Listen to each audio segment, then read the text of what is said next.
Thank you. Richard Drax. Thank you. It's a pleasure to serve under your chairmanship, and it's a pleasure to follow the Right Honourable Member. In fact, it's a pleasure to follow all the Honourable Members, particularly my Honourable friend, and thank you for getting this debate. It's also a pleasure to see the Minister in his place. The Minister, who I've been promoting ever since I got here in 2010, why don't the government put him in DEFRA? He's now here. A farmer, I can't believe it, that someone who actually understands what we're all talking about here and what we want is a minister with the power, hopefully, to help us.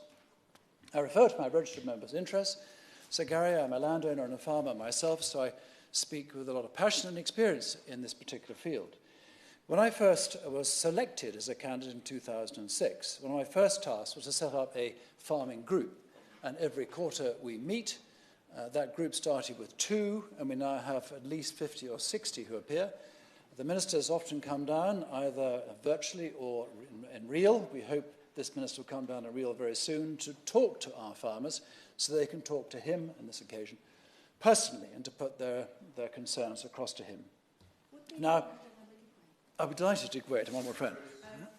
The Honourable Member is highlighting what so many other colleagues have, which is the importance of listening to local farmers about local issues. And farmers in my constituency have asked government to extend the current policy of culling on a discrete basis for a further 3 years when it ends at the end of this year, as part of the coordinated approach in Cheshire to tackle bovine TB. Does the Honourable Member agree it's vital that we consider farmer-led approaches to such challenges?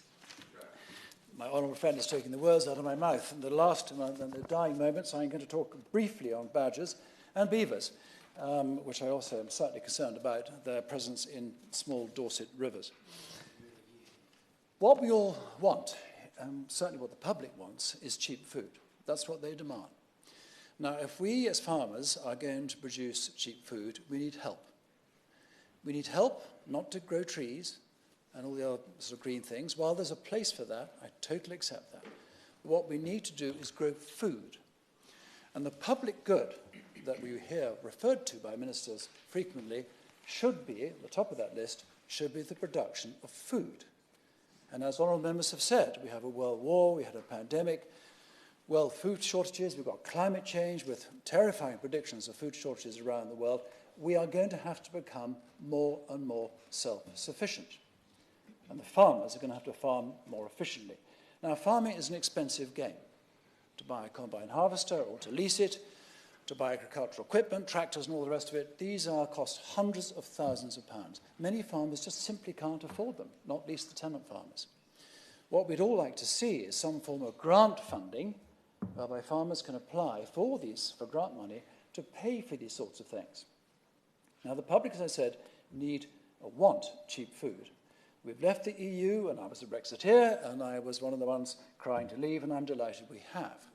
But the danger I think we face is if we don't help our farmers, and the certainty that the Right Honourable Member for Orkney and Shetland said is desperately needed, because as BPS slides away and alternatives come in, there is a big hole here, and that hole is going to see many farmers, not least in the remoter parts of our country, struggling, and that hole needs to be filled. So we need certainty, and they need reassurance. The alternative, which we all don't want, are cheap imports.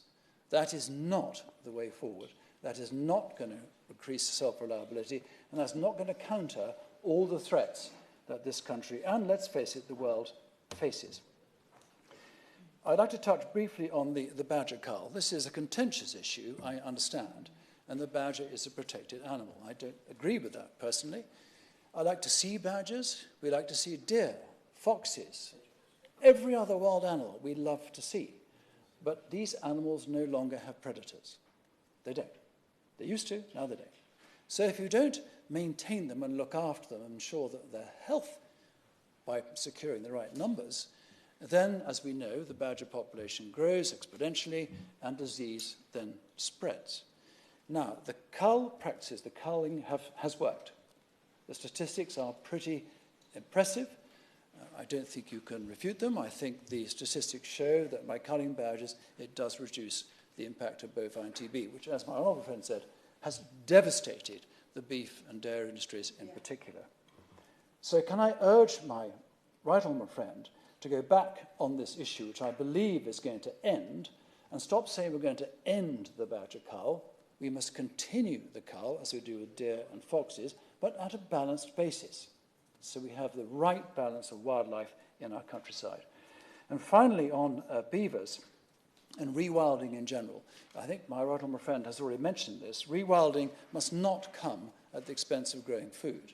There is a place for green trees, rewilding. Yes, there is. And on this particular issue, I happen to know that they experimented in Scotland, and the beavers, once they bred, did not keep to the allocated space. They went all over the place, and they are not appropriate for small rivers in Dorset. Thank you very much. Jim Shannon. Speak.